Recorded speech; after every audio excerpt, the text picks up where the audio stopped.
kushia neno la Mungu au kufundishana neno la Mungu.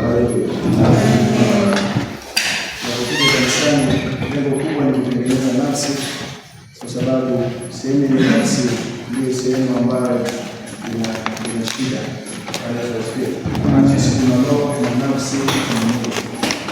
Kazi ya nafsi ndio kuchukua vitu vyote kupeleka katika mwili. Kwa hiyo ukiokoka wala ndio vizuri, lakini nafsi yako inakuwa na shida. Kwa hiyo nafsi yako ndio maana unakuja kanisani na kusikiliza neno mara kwa mara, maana unaosha nafsi yako, unakupata nafsi yako inakuwa nzuri. Ili ukisikia sauti ya kutoka rohoni inapita kwenye nafsi, alafu inamzingisha kwa mwili. Haleluya. Kwa hiyo leo tunaendelea tena na somo letu linasema kumzalia Bwana matunda yatokanayo na toba katika Injili ya Kristo. Jana tuliangalia kifupi kuhusu toba. Haleluya. Ninaamini kabisa wana wa Mungu mmeenda kufuatilia, maana yake wakati mwingine ndio kama Mfarisayo kwamba unachunguza kama wale Mafarisayo walikuwa wanachunguza maneno. Wanachunguza neno kutaka kujua ukweli, je, ni kweli au haleluya. Kwa hiyo sasa leo tutashare kidogo kuhusu mfano. Sasa nini ambacho Yesu Kristo alikuwa anahubiri na nini ambacho sisi tunatakiwa kuhubiri? Alichohubiri Kristo ndicho sisi tunatakiwa kuhubiri. Kwa hiyo tunasema toba ni kubadilisha maisha. Kubadilisha maisha. Hata wewe unabadilika. Kuna sehemu uko. Hata mimi kuna sehemu niko. Hata mimi nilikuwa na nguvu mzimu na nini. Kwa kuna sehemu niko. Lakini nikakutana na mtu akanibadilisha. Akanibadilisha fikra na kumwangalia Kristo. Sasa Kristo alipomwangalia Kristo, maana yake anatazama kila kitu kwa Kristo. Sio tena kutoka kwa maana yake ni Kristo. Kwa sasa tutaenda kuangalia kwamba je, Kristo alituambia tuhubiri Injili ya Mungu au yeye alihubiri Injili ya Mungu? Kwa sababu yeye ndio mmoja ambaye tunamfuata. Kwa sababu kimtazama yeye ametangulia, sisi ndio tunafuata kwenye kile ambacho kwa sababu Kristo yuko hai na anaishi. Mara zaidi ya haleluya. Amen. Mungu huyu ni Mungu halisi. Sio story. Amen. Kwa hiyo ni ulimwengu ambao upo. Kwa sasa tuende tuangalie hapo, alafu tuone nini Yesu anachotaka. So kitu cha kwanza napenda sana kuweka msingi, kwa sababu hata ukienda huko ukisoma ukifuatilia maneno mengine au ukifuatilia maandiko mengine, uanzie kwenye msingi. So kumbuka Mungu alimpa Adamu. Alimpa Adamu akampa mamlaka. Sasa alipompa mamlaka, maana yake alimpa mamlaka ya kutawala. Alipompa mamlaka ya kutawala, Ibilisi akaja akamkangana, maana yake Ibilisi akachukua ile mamlaka. Kwa hiyo Ibilisi alipochukua ile mamlaka, yeye akatawala. So Mungu alikuwa na uwezo wa kuingilia, kwa sababu tayari mamlaka ameshamkabidhi Adamu. Maana yake Adamu, na ndio maana Mungu akamwambia taja wanyama.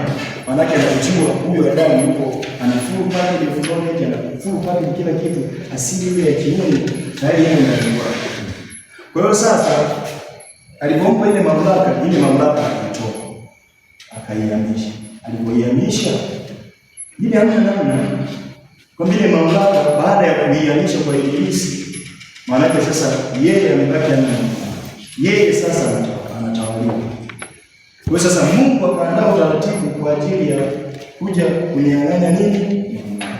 Alipokuja yeye kunyang'anya mamlaka, lakini ananyang'anya hiyo mamlaka.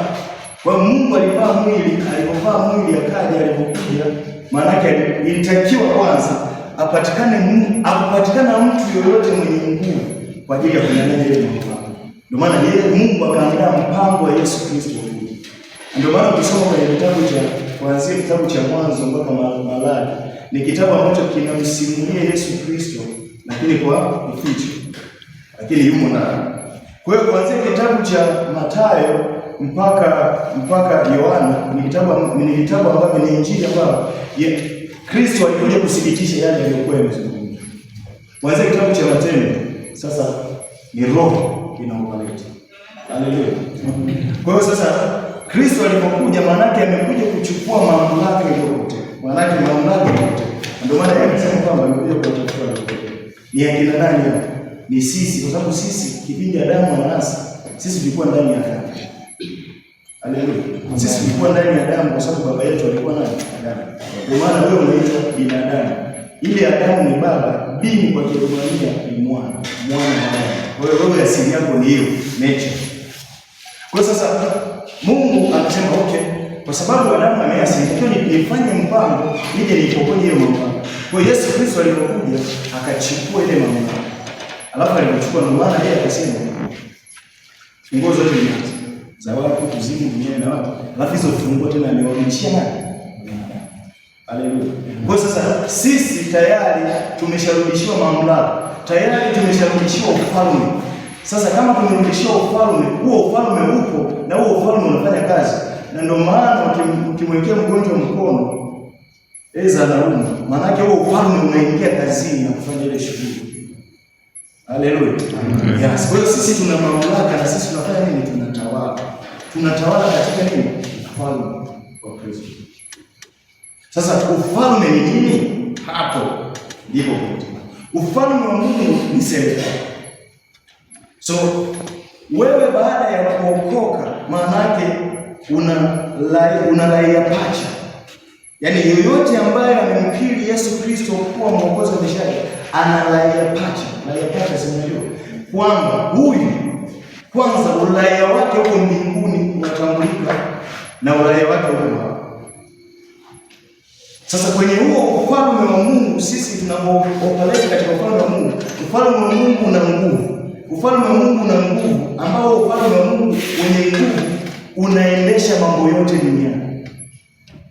Kwa sababu gani? Ni ufalme wa Mungu. Kumbuka Yesu anakuja eti wewe unasema wewe ni mfalme.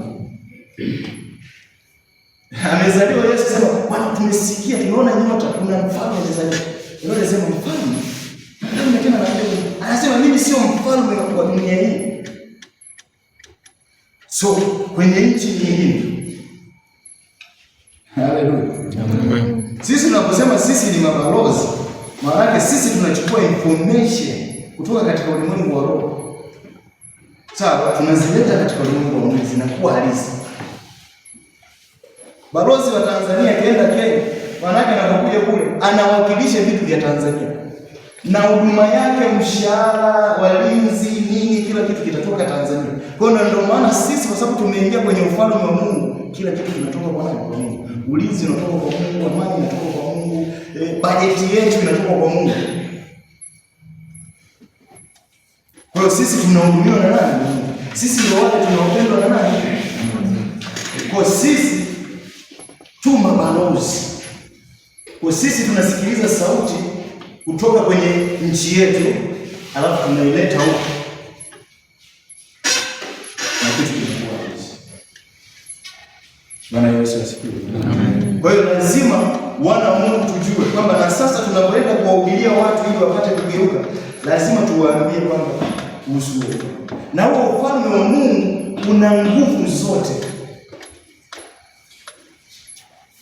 Ufalme wa Mungu ndio ufalme ambao unajua watu wengine wanajua kwamba ufalme wa shetani una nguvu kuliko wa Mungu.